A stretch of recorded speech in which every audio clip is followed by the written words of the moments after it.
माझी मी पहिल्या दिवसापासून माझी भूमिका मांडली होती जेव्हा ते म्हणाले की सीबीएसई बोर्ड, मी पहिला विरोध केला या राज्यात. जेव्हा शिक्षण मंत्र्यांनी काढला होता मुद्दा की सीबीएसई बोर्ड हे कंपल्सरी होतील, त्या दिवशी मी एक ट्विट केलं होतं की माझा याला विरोध याच्या कारण आहे, मी स्वतः एसएससी बोर्डात शिकलेली आणि स्टेट बोर्डचं काय करणार हा माझा पहिला प्रश्न. दुसरा माझा प्रश्न आहे की हे सगळं कुठलं बोर्ड हे 1 मिनिटासाठी आपण बाजूला ठेवूया.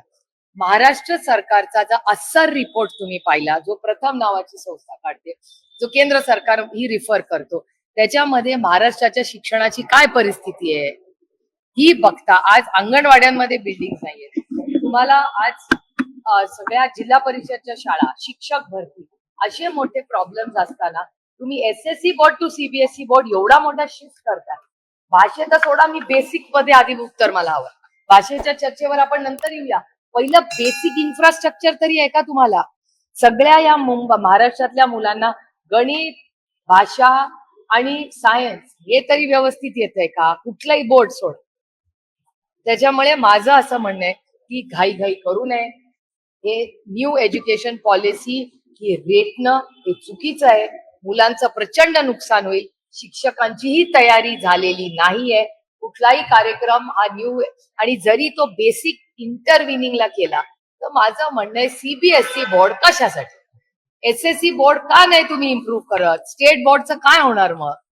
हा बेसिक मुद्दा आहे. म्हणजे मराठी भाषेचा तर आहेच आहे, पण त्याच्याबरोबर महाराष्ट्राच्या बोर्डाचं काय? तुम्ही सेंटरचा बोर्ड का घेताय? महाराष्ट्राचं चांगलं बोर्ड असतं.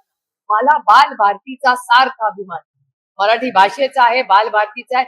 फार लोकांनी कष्ट करून ती अतिशय उत्तम पुस्तकं केली जी देशामध्ये वापरली जातात. तुमच्या माहितीसाठी सांगतो तर जर महाराष्ट्रातली एसएससी बोर्ड अतिशय उत्तम आहे तर त्याला तुम्ही डावलून सीबीएसई ऑप्शन द्या. ज्याला सीबीएसई मध्ये जायचंय त्यांनी जावं, ज्याला आयसीएसई जावं त्यांनी जावं. आणि माझा एक प्रश्न आहे, तुम्ही हे गरीब कष्ट करणाऱ्यांच्या मुलांना देणार आणि जी मोठ्या फी भरून त्या मोठ्या फॅन्सी इंटरनॅशनल बोर्ड मध्ये मुलं शिकतात त्यांना हिंदी मराठी कंपल्सरी करणार का?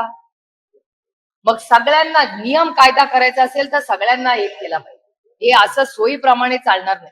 आणि न्यू एज्युकेशन पॉलिसी ज्या पद्धतीने महाराष्ट्रात इम्प्लिमेंट होते त्याच्यात मराठी भाषेचं नुकसान होणार असेल तर ते आम्ही सहन करणार नाही आणि ही पॉलिसी आम्ही येऊ देणार नाही. मराठी साहित्य महामंडळाने याला विरोध केला. हिंदी कंपल्सरी केली. म्हणजे 3 लँग्वेज, हिंदी, मराठी, इंग्लिश, त्या 2 लँग्वेजेस मुलांना बर्डन होतं. त्या तिसरी लँग्वेज आणून मराठी भाषा ही मेन असली, ही आपली माय बोली आहे, आपली आई आहे.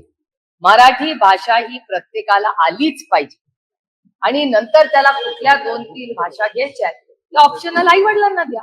आई वडिलांना ठरवू दे ना. आता मी ठरवीन माझ्या मुलांना दुसरी, तुम्ही तुमच्या मुलांचं ठरवा. पण कंपल्सरी करणं हे योग्य नाही. महाराष्ट्रातली मातृभाषा ही मराठी आहे आणि तीच पहिली भाषा या राज्यात असली पाहिजे. ही आमची आग्रहाची भूमिका राहील.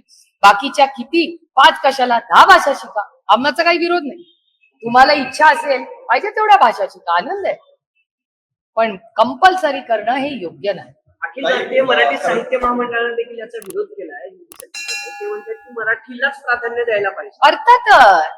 अर्थातच मधुबाईंचं स्टेटमेंट बघितलं मी काल. आणि प्रत्येक राज्यात ते केलं पाहिजे. आपल्या राज्याचा एकट्याचा विषय नाही, प्रत्येक राज्याच्या असतात. आता मला असं वाटतं की स्टॅलिनजींनी, जे तामिळनाडूचे मुख्यमंत्री आहेत, त्यांनी सगळ्यात पहिला विरोध याला केला.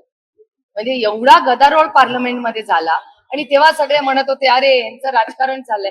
आता ती गदा ज्याच्यासाठी स्टॅलिनजी लढले, ती गदा आज महाराष्ट्रावर आली. तामिळ भाषेवर, आज मराठी भाषेवर हे अन्याय करायला लागले.